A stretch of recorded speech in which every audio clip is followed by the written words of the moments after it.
Magandang gabi sa ating lahat.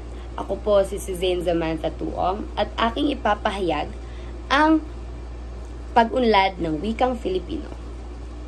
Akin itong itatalakay ng pangmabilisan kaya tayo ay makinig ng mabuti. Una't una, noong 1872 patungong 1898 ay ang panahon ng himagsikan.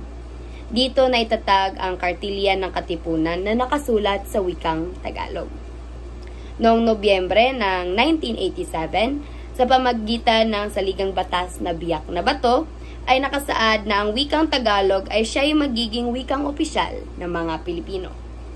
Noong 1898 patungong 1946 ay ang panahon ng mga Amerikano. Dito ipinagbawal ang pag-aaral sa anumang bagay sa Pilipino. Nagkaroon ng Cebuano English, Ilocano English at marami pang iba. Noong 1935 patungong 1942 ay ang panahon ng Commonwealth. Dito ipinahayag ang misyon ni Quezon at Osmeña, ating mga pinuno, na magkaroon ng isang panlahat na pambansang wika. Noong 1935 ay gagawa daw sila ng paraan upang magkaroon ng panlahat na wika. Kaya't noong 1936 sa susunod na taon ay pinili ng mga surian ang wikang Tagalog bilang batayan ng pambansang wika.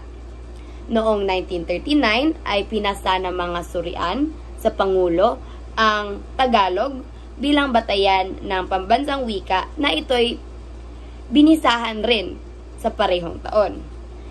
Sa taong 1939 rin ay nailimbag ang Barilang Filipino. Noong 1942 naman, patungong 1945 ay ang panahon ng Hapon.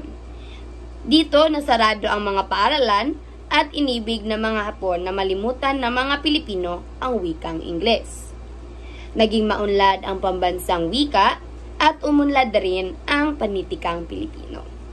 Noong 1946, ang wikang pambansa ay isa ng wikang opisyal ng Pilipinas. Ang wikang pambansa ay tatawaging wikang pambansang Pilipino. Ngunit ito'y nabago noong 1951 na ang wikang pambansa ay tatawaging wikang Pilipino. At ito rin ay mababago muli noong 1959 na ang wikang pambansa ay tatawaging Pilipino. Noong 1970 patungong 1971, ang wikang pambansa ay naging wikang panturo ng antas ng elementaryo.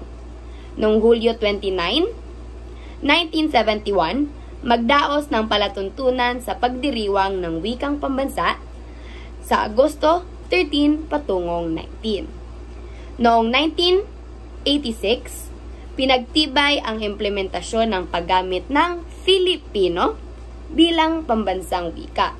So, nakikita natin na nabago siya bilang batayan, patungong opisyal na wika na wikang pambansang Pilipino, patungong wikang Pilipino, naging Pilipino at sa huli ay naging Filipino. Sa susunod naman ay 1991, Agosto 14, nilikha ang komisyon sa wikang Filipino. At panghuli naman ay 1997, Hulyo 15, nilagda ni Pangulong Fidel V. Ramos ang taunang pagdiriwang ng buwan ng wikang pambansa tuwing Agosto 1 patungong Agosto 31. At yun lamang po at maraming salamat.